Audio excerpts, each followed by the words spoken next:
Salve Maria, meu irmão, minha irmã.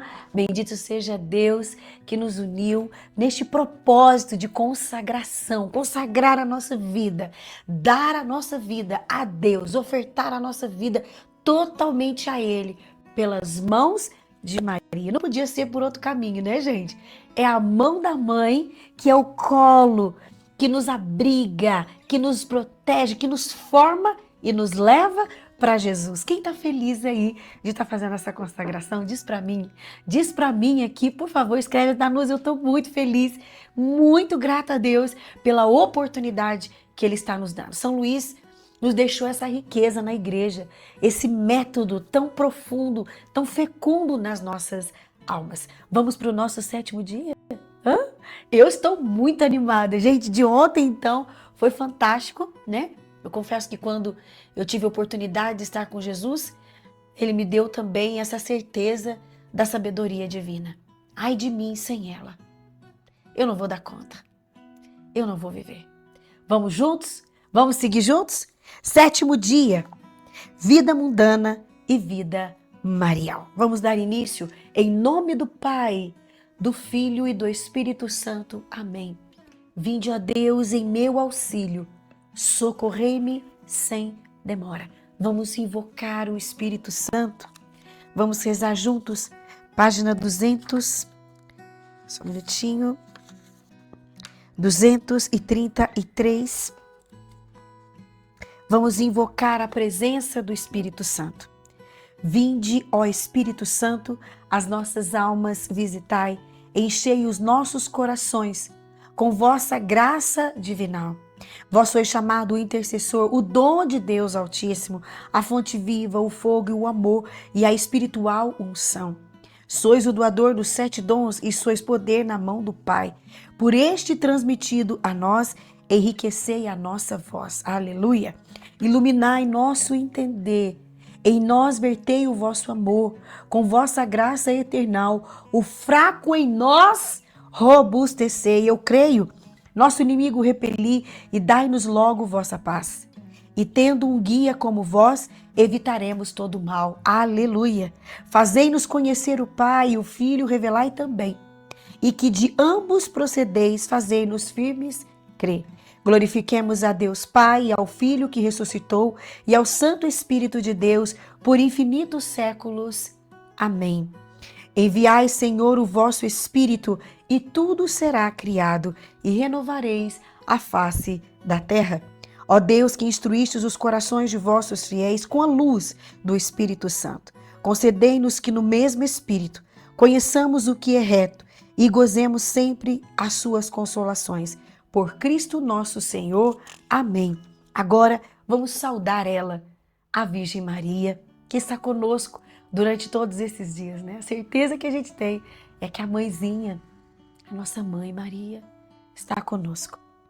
Ave sempre bela, ó Virgem Mãe de Deus, do alto mar estrela, porta azul do céu.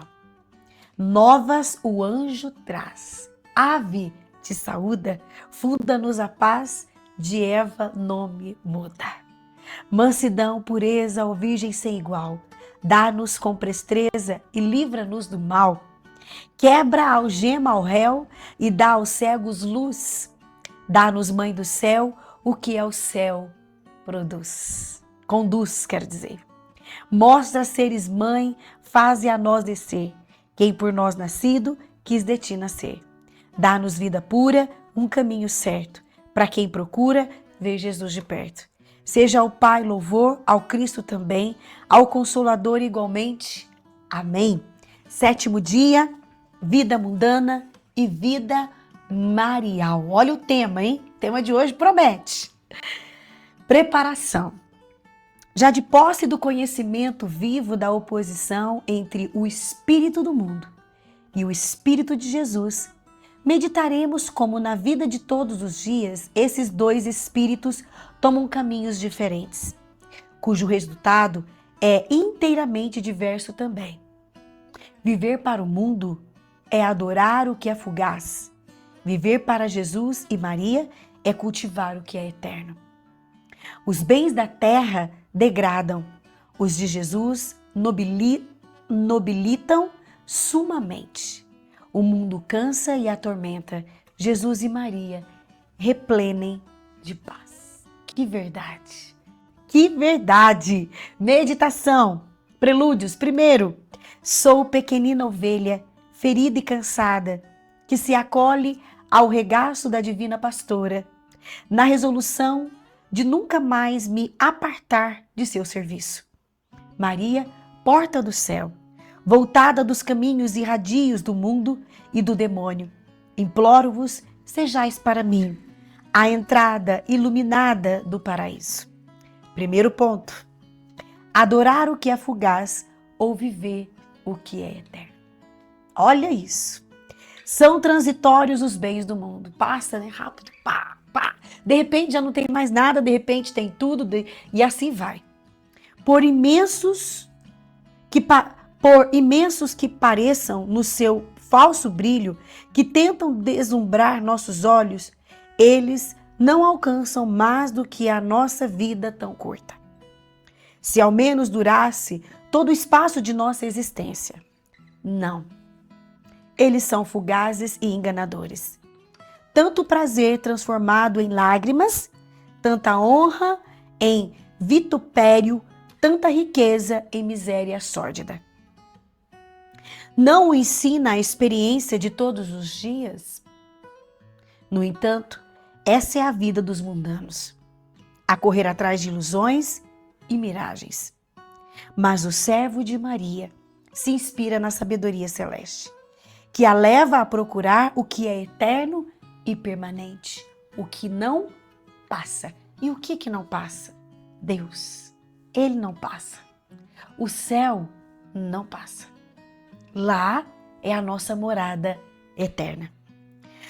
Quanto dura o amor de Nossa Senhora? Tanto quanto a eternidade. Por isso, ela multiplica os desvelos a fim de que passemos santamente nossa vida tão breve.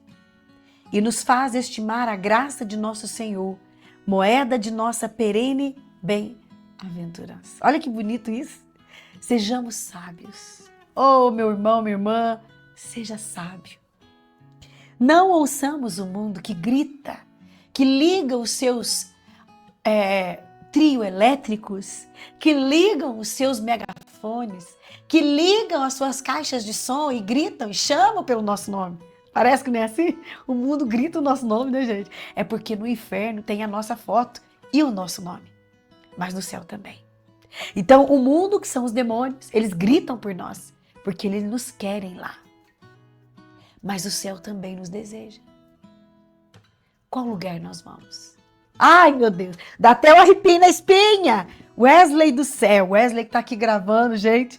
Wesley do céu, gela ou não gela a espinha? Gela, claro que gela. Não ouçamos o mundo. Seja nosso exclusivo cuidado na vida possuir a graça de Deus e o amor de Maria. Segundo ponto. Degradar nosso ser ou exalá-lo sobrenaturalmente. Nossas capacidades, como nossos desejos, se medem pelo que aspiram e procuram. Somos o que amamos. Quando os mundanos se voltam para o lado dos prazeres, das honras e das riquezas, não recuando antes os meios de os obter, sua alma se nodoa e se apouca. Portanto, fomos criados para coisas muito mais altas e mais nobres. Por isso a gente experimenta tanta insatisfação. Você pode ver que tanto a pessoa muito rica quanto a pessoa muito pobre, todos experimentamos insatisfações. Somos insatisfeitos. Todos. Gente, você pode falar da Danusa, mas que jeito que o rico fica insatisfeito? Ele fica vazio. Se ele não tem Deus, claro. Porque eu conheço muita gente que tem muito dinheiro, é muito rica, mas tem Deus. Tem Deus no coração. Mas aqueles que não têm, é o vazio, é a falta do sentido da vida. Eu existo para quê? Para quê? Você existe para algo muito nobre, chamado Deus. Você precisa conhecê-lo e se conhecer nele. Não se conhecer no mundo, mas se conhecer em Deus. Olha que profundo isso, gente. O amor às coisas da terra enche o coração de uma multidão de pecados. Desordens, apegos vergonhosos, que nos perturbam e enchem de nojo de nós mesmos. Como parece vazia, tenebrosa, árida, uma vida que se ajusta aos princípios mundanos. Quanta melancolia, sobretudo na velhice ou na hora terrível da morte. E é verdade. Gente do céu, quanta gente idosa está se perdendo no final da vida. Teve uma vida boa e no final da vida saiu totalmente da ordem. Meu Deus do céu, eu falo assim, meu Deus, como assim? Olha aí para o mundo. Eu conheço alguns casamentos de 35 anos, recentemente, 35 anos. O marido simplesmente chegou para a esposa e disse, eu descobri que eu não gosto de você, depois de 35 anos. 35. Gente, vocês sabem o que é 35 anos? O Wesley não tem essa idade, gente. O Wesley não tem essa idade. 35 anos. E aí, eu quero curtir a vida agora. Viveu tudo o que tinha para viver. Filhos, netos. E aí agora quer curtir a vida. Gente, é uma desordem afetiva. Totalmente desordem. Aquele que se escraviza de amor a Maria, coloca no alto os seus anelos. O servo de Nossa Senhora sabe que é um príncipe do céu e não dos infernos. Porque, veja, uma pessoa que sabe quem é em Deus não se ajusta a esse tipo de coisa, a esses tipos de prazer. Isso se torna muito pequeno perto do que ela tem para viver junto de Deus. Veja, o servo de Nossa Senhora sabe que é um príncipe no céu, glória a Deus, que não se deve arrastar em imundícies repugnantes, nem considerar como valor senão o tesouro que lá acima os ladrões não podem roubar, nem a ferrugem consumir. Não quer outra honra e dignidade senão pertencer a Jesus por Maria. Que exaltação verdadeira! Aos olhos de Deus, de Maria, dos anjos, aos nossos próprios olhos. E diremos como nossa mãe, tão humilde e tão exaltada, porque olhou para a humildade de sua serva, fez grandes coisas em mim, aquele que é. Aquele que é poderoso. Minha alma glorifica o Senhor. Lucas 1, 46, 47. Segundo ponto, tédio e tormento, ou paz e doçura. A ordem essencial das coisas faz com que não haja tranquilidade, senão quando elas repousam no objetivo a que são destinadas. Os escravos do mundo procuram substituir por outros fins altíssimos que Deus nos assinalou na ordem natural e na ordem sobrenatural. Conhecimento, amor e serviço a Deus. Mas, assim como a fome não se sacia senão com alimento e o coração senão com amor, assim a alma não tem paz, nem tranquilidade, senão quando descansa em Deus. Só em Deus está tudo isso. A pessoa desorientada é porque falta nela a luz, a graça e a ordem de Deus. Veja, aqui eu quero ressaltar, não estou dizendo de momentos que às vezes a gente passa. Porque, de repente, você recebeu uma notícia, né? Uma notícia difícil, você perdeu alguém próximo, o pai, a mãe, o filho, um esposo, uma esposa. Na hora, a dor, o medo, o susto, a confusão de sentimentos te deixa desorientado. Mas a luz de Deus, quando vem sobre você, te ajuda a tomar consciência do que está acontecendo. Não só no momento de morte, mas seja qual momento for. Nós podemos, como filhos de Deus, e que invocamos o nome dele, e que vivemos debaixo do seu governo, podemos viver essas experiências de momentos. Mas logo a gente recorre a ele, a gente volta para ele, igual o girassol. Sabe o girassol? O tempo todo ele fica procurando quem? O sol. Nós, como filhos de Deus, como escravos de Jesus pelas mãos de Maria, Precisamos ter essa vida o tempo todo procurando o nosso sol da justiça, que é Jesus. Olha isso daqui. Gente, isso aqui é uma verdade. Isso aqui é uma verdade.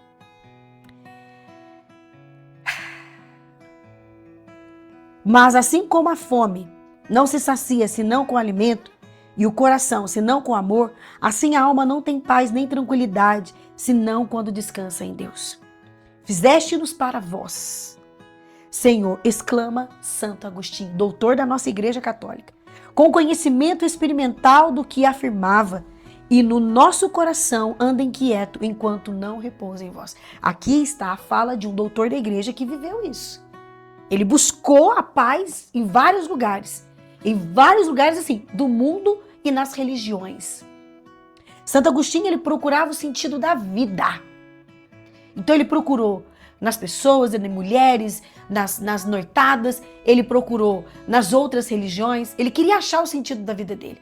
E Santo Ambrósio, nós sabemos que foi o grande mestre catequista que rezou e intercedeu por essa vocação que hoje, inclusive, né, até os nossos irmãos evangélicos precisam estudar Santo Agostinho.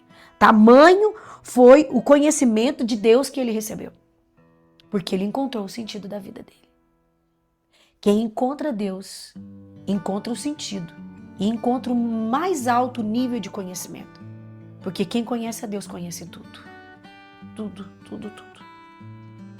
Entendiam-se os mundanos e se atormentam na procura de bens falsos. Porque estes não satisfazem nosso coração. Porque maltratam e ferem. Os que servem a Nossa Senhora gozam da inalterável paz. Sabem destinar sua vida e todas as suas ações e pensamentos ao fim verdadeiro, Deus. Até os sofrimentos inseparáveis de nossas condições de prova neste mundo são para eles, diz Grimond, São Luís Maria, né? Transformados de frutos amargos em casta doçura, graça ao mel suavíssimo do amor de Maria. Ainda nos maiores sofrimentos e aflições, o servo de Maria sabe dizer, a exemplo da mãe das dores, a amargura de minhas provações não me tire a paz. Isaías 38:17. Que sabedoria divina viver como escravo de amor de Maria. Vamos para o nosso colóquio, para a nossa oração. Senhora Dulcíssima, vinde romper de todas as cadeias que me prendem ao espírito nefasto do século. Abomino esse esplendor mentiroso do fausto mundano. Ele me degradou e me apunhalou de remorsos. Afastado de vós, de Jesus, tentei provar do cálice dourado que o mundo me apresentava. Confesso-vos, Senhora minha, que no fim encontrei uma lia amarga, da amargura do inferno. Indócil, experimentei fugir ao vosso doce aprisco. E agora vos declaro, minha divina pastora, que as flores do mundo me feriram. As miragens das riquezas se abriram em abismo aos meus pés. O brilho das honras se transmudou em vitúpero atroz. Mas quero emendar-me de todo, consagrar-me a vosso serviço, amar os bens verdadeiros e eternos, ser coroado de nobreza de vossa casa e experimentar a liberdade dulcíssima de vossa escravidão de amor. Pega comigo o Evangelho, vamos para a palavra de Deus? Mateus capítulo 13, dos versículos de 24 a 30. Mateus 13, de 24 a 30.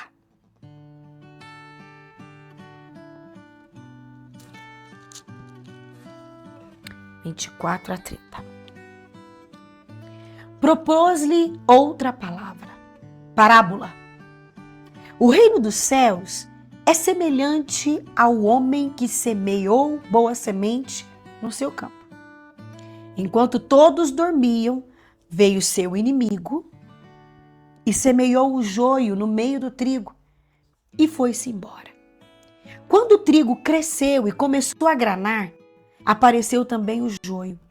Os servos do proprietário foram procurá-lo e lhe disse: Senhor, não semeastes boa semente no teu campo? Como então está cheio de joio? Ao que este respondeu: um inimigo é que fez isso. Os servos perguntaram-lhe: queres então que vamos arrancá-lo? Ele respondeu: não, para não acontecer que ao arrancar o joio, com ele arranqueis também o trigo. Deixai-os crescer juntos até a colheita. No tempo da colheita, direi aos ceifeiros: arrancai primeiro o joio e atirai-o em feixes, para ser queimado, quando o trigo recolhei-o no meio do celeiro. Palavra para a nossa salvação. Glória a vós, Senhor. Veja que essa parábola, essa história que Jesus conta, é para dizer para nós que nós vamos precisar crescer no meio do joio. E o que é o joio? Eu tive a oportunidade de ver uma plantação de trigo e junto tinha alguns joios. E ali você olha, realmente, gente, são muito parecidos. Porém, o trigo tem a sementinha, né, naqueles negocinhos assim. Tem a sementinha. O joio não. O joio é oco. O joio é oco. Não tem nada dentro. Na igreja principalmente, a gente vê muito isso. Pessoas que estão ali de corpo presente. Pessoas que frequentam, estão até mesmo à frente. Mas por dentro, como elas estão? Vazias. Vazias de Deus, vazias de princípios, de valores, vazias do Evangelho. E a gente precisa ir na igreja também. Não precisa? Claro! Oxi! Precisamos ali fazer comunhão com os nossos irmãos. E nós precisamos saber lidar com isso. Porque é chegado a hora que Deus vai pôr a mão. E não é com a nossa hora, mas é com a hora de Deus. Então o reino do céu é comandado pela hora, pelo tempo, pelo jeito de Deus conduzir as coisas. Às vezes a gente se revolta com algumas coisas, não é? Pois é. A reflexão de hoje do Evangelho, dentro do contexto da preparação, ela vem dizer para nós que nós precisamos aprender a confiar em Deus, não nos tornar joio, porque a nossa identidade é importantíssima. Importante a gente saber quem nós somos. Eu sou joio ou eu sou trigo? Quem é você? Você é o fruto bom que vai gerar alimento ou você é só essa casca vazia? O Senhor está nos tratando porque Ele não quer que nós cresçamos e fiquemos ocos. O Senhor quer que nós cresçamos e nos tornemos trigo, capaz de alimentar aqueles que têm fome e sede dele. É tão bonito quando você encontra com alguém convicto do amor de Deus, convicto da sua fé em nosso Senhor Jesus Cristo, convicto da presença do Espírito Santo, certo, muito certo, da sua devoção e veneração à Santíssima Virgem Maria. É tão profundo quando você escuta alguém dando testemunho das suas experiências com Deus. Mas, gente, às vezes você escuta alguém que não entende nada e você fala assim, nossa, o que aquela pessoa está falando? Ou melhor, o que aquela pessoa está vivendo? Que vazio, não é? Seja a diferença. Nessa preparação, Nossa Senhora quer nos encher. Ela não quer que nós sejamos ocos, mas ela quer que a gente seja um povo cheio. Cheio de quem? Cheio de Deus. Vamos para a nossa reflexão, imitação de Cristo. Evitar as relações mundanas. Evitar quando puderes o bulício do mundo, porque essas relações mundanas causam muito embaraço, ainda mesmo quando se travam com intenções sinceras. Bem depressa somos manchados e cativos da vaidade. Muitas vezes quisera ter-me calado e não ter estado entre os homens. Porém, qual é a causa, o porquê de tão bom grado falamos e praticamos uns com os outros, vendo quão poucas vezes voltamos ao silêncio sem dano na consciência? Pior que é verdade. E o perigo maior que eu vejo é a curiosidade. Gente, quem é curioso? É um perigo estar no mundo. Porque você vai se encantando com aquilo que você se descobre, com aquilo que você descobre no mundo, vai se iludindo com as vaidades. E para você sair disso, meu Deus do céu, quando você se envolve muito com algumas coisas que você descobriu, os prazeres da carne, os lugares habitados pelo pecado, os prazeres que você não conhecia, você vai conhecendo, para você sair disso depois, é muito mais difícil. A razão disto é porque pretendemos ser consolados uns pelos outros, como semelhantes conversações, e desejamos aliviar o coração cansado de sensações adversas. É de boa vontade nos detemos em falar ou pensar das coisas que amamos ou desejamos, ou das adversas que sentimos. Mas, aí muitas das vezes debalde e sem fruto, porque esta exterior consolação é de grande detrimento e interior e divina. Por esta causa vigiemos e oremos para que não se passe o tempo ociosamente. Se te for lícito e conveniente falar, dize coisas que edificam, que constrói. Vamos parar de fazer fofoca da vida dos outros, né? O mau costume e o descuido do nosso aproveitamento são causa do pouco cuidado com que guardamos a nossa língua.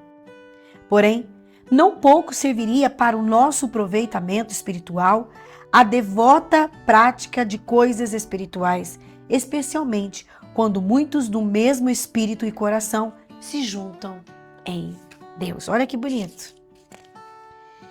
Vamos para agora a meditação do Tratado da Verdadeira Devoção. Vida dos servos de Jesus em Maria. Os servos, eles permanecem a exemplo de Jacó, em casa com sua mãe, isto é, amam o retiro, são interiores, aplicam-se à oração, mas a exemplo também de sua mãe, a Santíssima Virgem, cuja glória é toda interior e que durante sua vida tanto amou o retiro e a oração. Se aparecem, é para obter a vontade do Eterno Pai e a de sua querida mãe, a fim de cumprirem os deveres de seu estado. Por maior que seja, em aparência, aquilo que fazem exteriormente, estimam muito mais quando fazem o seu interior em companhia da Santíssima Virgem. Pois aí operam a grande obra de sua perfeição, comparadas com a qual todas as outras não passam de brinquedos de criança. Olha isso, meu Deus! Que profundo! É importantíssimo a gente viver uma vida recolhida com ela. Eis porque algumas vezes, enquanto seus irmãos e irmãs trabalham para o exterior com intensidade, indústria e êxito, louvados e aprovados pelo mundo, eles, ao invés, conhecem pela luz do Espírito, que é muito mais glorioso, melhor e mais satisfatório, permanecer oculto no retiro com Jesus Cristo, seu modelo, numa completa submissão à sua mãe, do que no meio do mundo. Fazer por si mesmo maravilhas, como tantos Esaús e reprovados a glória e as riquezas, para o homem encontrar-se na casa de Maria. Senhor Jesus, quão amáveis são os vossos tabernáculos. O passarinho encontrou uma casa em que se abrigasse e a rolinha um ninho onde colocasse seus filhinhos. Ó, quão feliz é o homem que habita na casa de Maria, que foi a vossa primeira morada, a morada de Jesus, do Deus humanado. Nessa casa dos predestinados é que recebe socorro de vós só, e onde encontra os graus de todas as virtudes para se elevar em seu coração ao cimo da perfeição. amam ternamente e honram verdadeiramente a Santíssima Virgem como sua mãe e senhora. Amam-na não só de boca, mas realmente, com fervor, tudo quanto julgam que possam agradar-lhe, trazem-lhe e dão. Não 2 cabritos, como Jacó a Rebeca, mas seu corpo, sua alma e tudo o que deles depende. Os réprobos repetem frequentemente que amam e honram a Maria, mas não até o sacrifício de seu corpo, com todos os sentidos de sua alma, com todas as paixões, do modo que fazem-nos os predestinados. Estes são submissos à Santíssima Virgem Maria como sua boa mãe, a exemplo de Jesus Cristo, que dos 33 anos que viveu na terra, empregou 30 em glorificar seu eterno Pai, submetendo-se perfeitamente e inteiramente à sua bem-aventurada mãe. Obedecem-lhe, seguindo exatamente seus conselhos, como Jacó, quando menino, seguia os de Rebeca, que lhe diz: meu filho, segue meus conselhos. Ou como os convivas das núpcias de Caná, aos quais a Santíssima Virgem disse: fazei tudo quanto meu filho vos disser.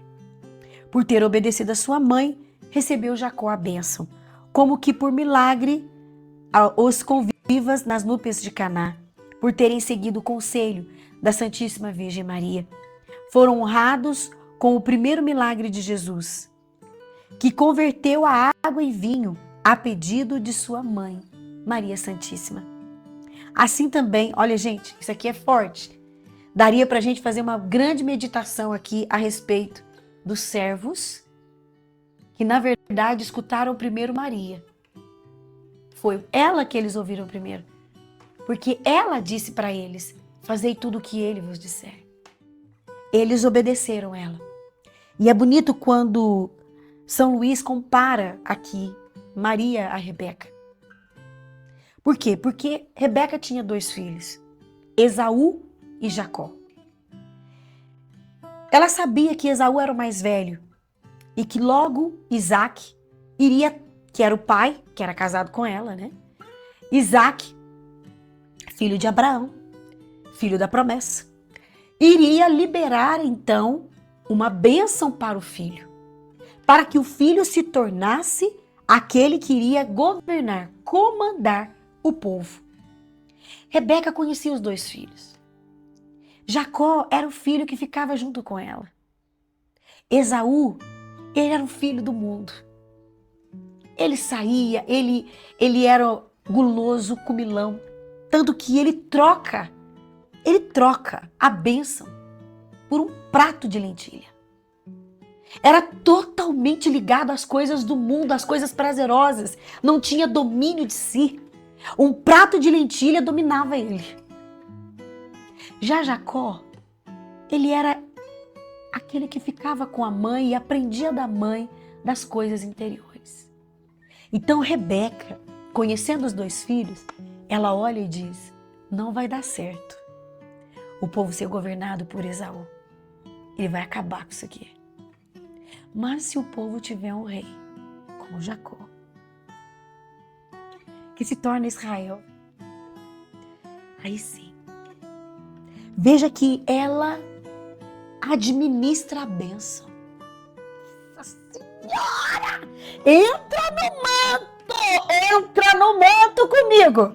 Entra no manto. Ela administra a bênção de Isaac para o filho que realmente teria condições de governo, que traria a espiritualidade, que traria o temor a Deus.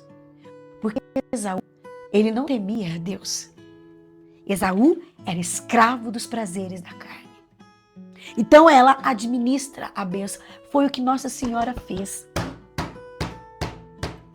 Gente, olha isso, meu Deus do céu! Nossa Senhora, ela olha e fala: acabou o vinho, peraí. Ela olha para os servos e fala: faz tudo o que ele mandar.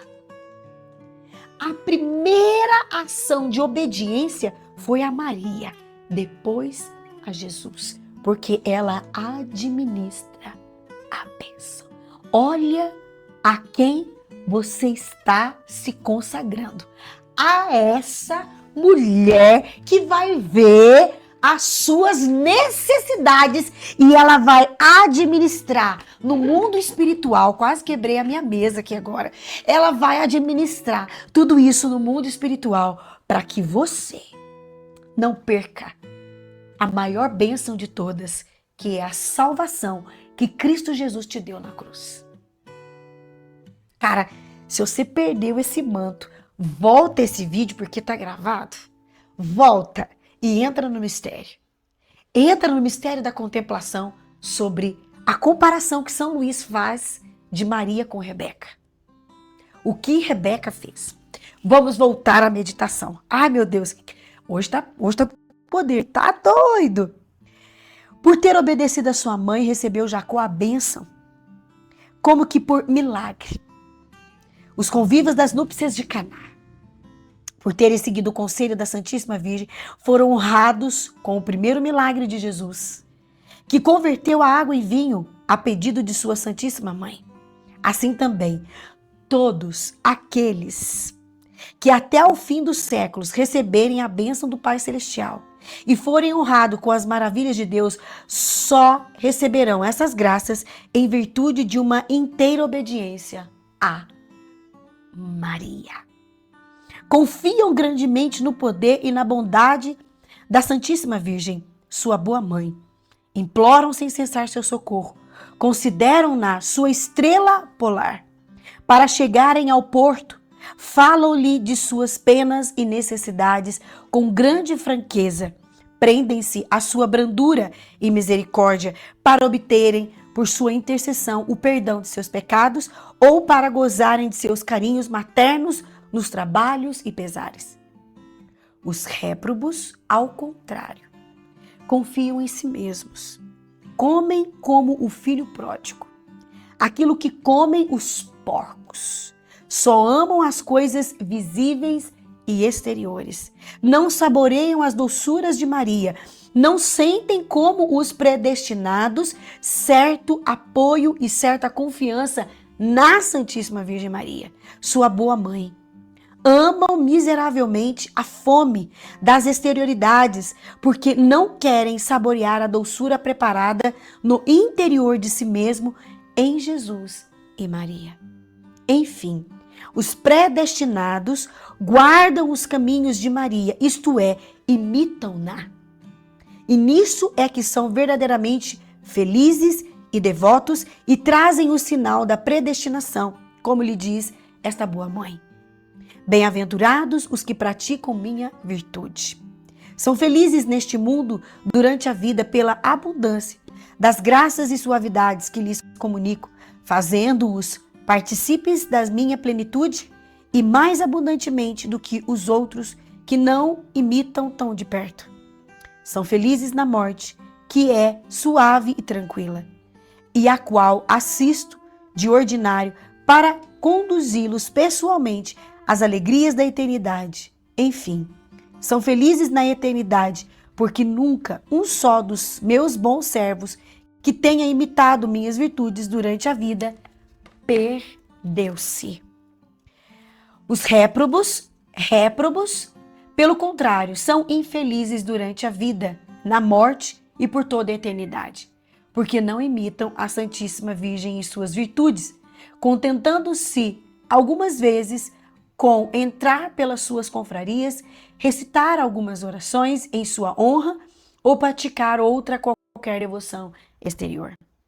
Ó Santíssima Virgem Mãe, boa Mãe, quão felizes são aqueles que, não se deixando seduzir por uma falsa devoção, para convosco seguem fielmente vossos caminhos, vossos conselhos e vossas ordens. Porém, quão desgraçados e malditos são os que abusam de vossa devoção e não guardam os mandamentos de vosso divino Filho. Amém. Amém? Que meditação hoje, hein, gente? Poderosa, poderosa. E olha que nós estamos só no 7º dia. Vocês imaginam? Quando a gente já estiver lá no 20º, meu Deus, prepara o coração e prepara também para a mudança. Porque não tem quem faça a consagração a Maria que continua a mesma pessoa. Então hoje nós vamos rezar pelo menos uma dezena do terço. Uma dezena. E nós vamos pedir a Nossa Senhora que nos ajude a sermos esses filhos como Jacó, próximos dela. Nessa dezena, nessas 10 Ave Marias, você vai pedir em cada Ave Maria: me ensine a ser como Jacó. Retira de mim o espírito de Esaú e me faça mais parecido com Jacó. Eu vou te esperar aqui amanhã, porque amanhã tem mais. 8º dia. Deus abençoe a sua vida abundantemente. Em nome do Pai, do Filho e do Espírito Santo. Amém.